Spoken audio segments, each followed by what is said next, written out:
पंचम सर्ग। यहाँ पर कुंती की विनती। अब माता कुंती कर्ण के पास आती है। पहले तो इंद्र जाके उससे कवच ले गए, अब माता कुंती आ जाती हैं। पांचवा सर्ग है।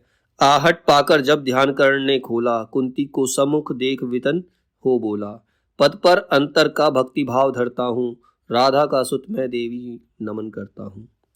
जैसे ही उसे आहट लगी, कर्ण ध्यान में बैठे हुए थे। सुबह सुबह जब वो दान करते हैं कर्ण, तब ध्यान में था, तब पीछे से कुंती आती तो आहट सुनकर उसका ध्यान खुल जाता है और अपने पास कुंती को देख करके बड़े आदर से बोलता है कि मैं आपका सम्मान करता हूँ, आपका आदर करता हूँ, मैं राधा माँ का पुत्र।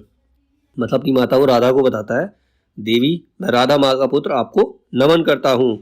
हैं आप कौन, किस लिए यहाँ आई हैं, मेरी निमित्त आदेश कौन लाई हैं, कौन है और आप यहाँ क्यों आई हैं और मेरे लिए क्या आदेश है। आप एक सूत पुत्र के पास क्या आदेश लेकर आई हैं। यह कुरुक्षेत्र की भूमि युद्ध का स्थल है, अस्मित हुआ चाहता विवाह मंडल है। मतलब ये युद्ध भूमि है, यहाँ स्त्रियों का आना वर्जित है, फिर भी आप यहाँ क्यों आई हैं। राधा का सुत तू नहीं तनय मेरा है, जो धर्मराज का वही वंश तेरा है। अब कुंती उससे कहती है तू राधा का पुत्र नहीं है, तू मेरा पुत्र है, जो वंश धर्मराज का, युधिष्ठिर का जो वंश है वही वंश तेरा भी है। तू नहीं सूत का पुत्र राजवंशी है, अर्जुन समाज कुरुकुल का ही अंशी है। तू कोई सूत पुत्र नहीं है, तू एक राजवंशी है, अर्जुन के समान ही कुरुकुल का वंशज है तू। जिस तरह 3 पुत्रों को मैंने पाया, तू उसी तरह था प्रथम कुक्षी में आया। मतलब कोख में सबसे पहले तू ही आया था। मेरे 3 पुत्र हैं, युधिष्ठिर, भीम और अर्जुन, और सबसे प्रथम पुत्र तू मेरा है। नकुल और सहदेव माता माद्री के पुत्र थे, पांडु की दूसरी पत्नी के पुत्र थे वो सब, नकुल और सहदेव। कुंती के 3 ही पुत्र थे और एक कर्ण था, 4 पुत्र थे वो। तो कह रही वो 3 पुत्र से पहले तू मेरी कोख में आया था।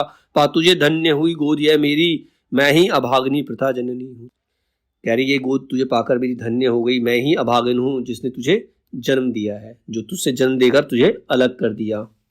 बेटा धरती पर बड़ी दीन है नारी, अबला होती सचमुच योषिता कुमारी। मतलब जो विवाह से पूर्व अगर माता बन जाए तो वो अबला जो है बहुत ही अभागी होती है, वो महिला जो है बहुत ही अभागी होती है कठिन बंद करना समाज के मुख को, सिर उठा ना पा सकती पतिता निज सुख को। मतलब ऐसी जो महिला है, ऐसी जो अबला है, वो समाज के सामने मुख नहीं उठा सकती फिर कभी भी, और उसको अपवित्र माना जाता है, वो अपने सुख को कभी नहीं जी पाती।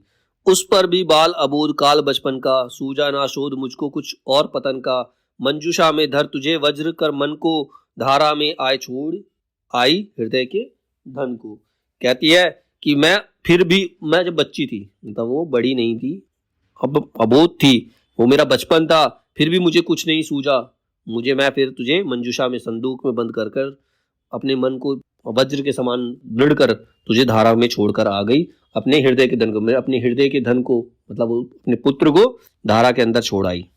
अपना खोया संसार ना तुम पाओगी, राधा माँ का अधिकार ना तुम पाओगी। जो तुमने खो दिया, जो तुमने नदी में छोड़ दिया, उसे तुम कभी नहीं पा पाओगी। अब राधा माँ का अधिकार तुम ना पाओगी। मुझे राधा माँ ने पाला है, राधा ही मेरी माता है, उनका अधिकार तुम्हें कभी नहीं मिलेगा।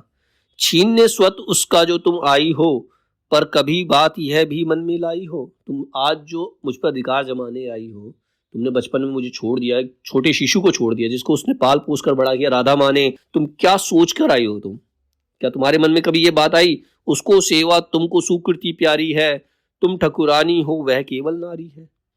उसने तो मेरी सेवा की, उसने मुझे पाला पोसा, और तुम्हें तो सिर्फ अपनी सुकृति चाहिए थी, अपना नाम चाहिए था। तुम संसार के सामने अपवित्र नहीं होना चाहती थी, मतलब संसार को तुम फेस नहीं करना चाहती थी। उसने तो सेवा करके मुझे पाला है। तुम ठकुरानी हो वह केवल नारी है, तुम एक राजकन्या हो, वो तो केवल एक नारी है। तुमने जो तन से मुझे काट कर फेंका, उसने अनाथ को हृदय लगाकर सेका। तुमने तो अपने शरीर से मुझे जन्म दिया, फिर भी मुझे फेंक दिया, लेकिन मुझ अनाथ को उस माता ने अपने हृदय से लगाकर पाल पोस कर इस काबिल बनाया, इतना बड़ा करा दिया। उमड़ी ना स्नेह की उज्जवल धार हृदय से, तुम सूख गई मुझको पाते ही भय से। क्या तुम्हारे मन में मेरे लिए जरा सा भी स्नेह नहीं था? अपने खुद के पुत्र को तुमने किस प्रकार नदी में छोड़ दिया, तुम किस भय से मुझे छोड़ दिया। पर राधा ने जिस दिन मुझको पाया था, कहते हैं उसको दूध उतर आया था। कहता है राधा माँ ने तो मुझे जन्म भी नहीं दिया, फिर भी जब उसने मुझको पाया तो उसका दूध उतर आया, और तुम्हारा दूध सूख गया।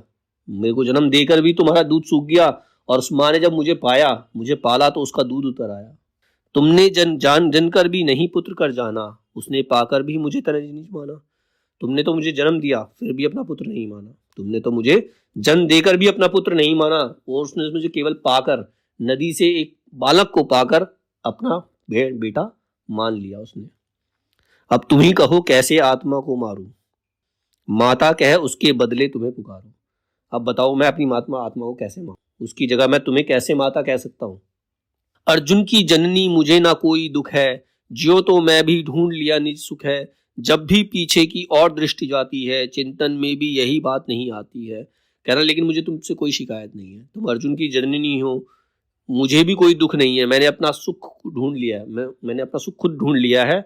अब मैं पीछे दृष्टि जाती है तो मैं किसी को दोषी नहीं मानता, मेरे मन में पीछे की कोई भी बात नहीं आती है। मर गई नहीं वह स्वयं मार सुत को ही, जीना चाहा बट मन कठिन क्रूर निर्मोही। क्या कहूं देवी मैं तो टेह ठहरा अनचाहा, पर तुमने माँ का खूब चरित निभाहा। कह रहा मर गई नहीं वह स्वयं मार को सुत को, बता अपने बेटे को नदी में बहाकर वह खुद क्यों नहीं मर गई, उसने क्यों जीना चाहा, अपने ही बेटे को मारकर उसे मर जाना चाहिए, उसने क्यों जीना चाहा, उसने क्यों संसार को फेस किया, क्यों समाज को फेस किया उसने। क्या कहूं देवी मैं तो ठहरा अनचाहा, मैं तो अनचाहा था, मैं अनचाहा पुत्र था, बिना तुम्हारी चाहत के मैं तुम्हारी कोख में आया, पर तुमने माँ का खूब चरित्र निभाया, लेकिन तुमने भी माँ का पूरा चरित्र निभा दिया, तुमने मुझे छोड़ दिया। था कौन लोभ थे अरमान हृदय में, देखा तुमने जिनका अवरोध तने में। मतलब तुम्हारे मन में क्या लोभ था, कैसे अरमान थे जो तुमने अपने पुत्र का अवरोध करते अपने पुत्र को त्याग दिया। शायद जय छोटी बात राज सुख पाओ, वर किसी भूप को तुम रानी कहलाओ। तुम्हारे मन में यही बात यही होगी ना कि अगर तुम माता बन गई तो तुमसे कोई भी राजा शादी नहीं करेगा, विवाह नहीं करेगा, तो तुमने मुझको त्याग कर एक राजा की राजरानी बन गई और राज सुख पा लिया और तुम रानी कहला रही हो।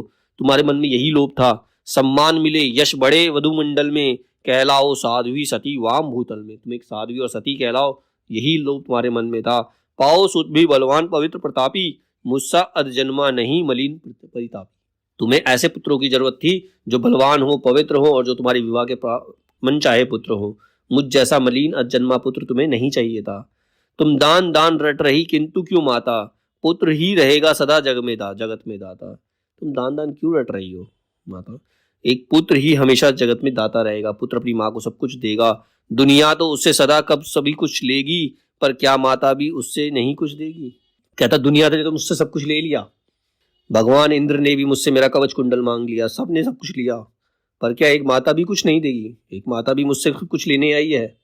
मैं एक कण अतैव मांग लेता हूँ, बदले में तुमको 4 कण देता हूँ, लेकिन मैं तुम्हें खाली हाथ नहीं जाने दूंगा, मैं तुम्हें 4 कर्ण देता हूँ। मतलब तुम्हारे 5 पुत्र है, उसमें से 4 पुत्रों को मैं कुछ नहीं करूंगा। छोड़ूंगा मैं तो कभी नहीं अर्जुन को, तोड़ूंगा कैसे स्वयं पुरातन प्रण को। मेरा प्रण है मैं अर्जुन को कभी नहीं छोड़ूंगा। तुम हमेशा 5 पांडवों की ही माता कहलाओगी, चाहे उसमें एक कर्ण हो चाहे एक अर्जुन हो, या तो कर्ण रहेगा या अर्जुन, पर अन्य पांडवों पर मैं कृपा करूंगा, पाकर भी उनका जीवन नहीं हरूंगा। मैं प्रण करता हूं कि बाकी 4 पांडवों को मैं कभी नहीं मारूंगा, मैं उन पर कभी उनके जीवन को नहीं हरूंगा। अब जाओ हर्षित हृदय सोच यह मन में, पालूंगा जो कुछ कहा उसे मैं रण में। मैंने आज जो तुम्हें कहा है उस पर मैं हमेशा दृढ़ रहूंगा। कुंती बोली रे हटी दिया क्या तूने, निज को लेकर नहीं किया तूने। बनने आई थी 6 पुत्रों की माता, रह गया वाम का पर वाम ही विदा बता। मैं आज 6 पुत्रों की माता बनने आई थी, लेकिन तूने मुझसे मेरा एक पुत्र छीन ही लिया।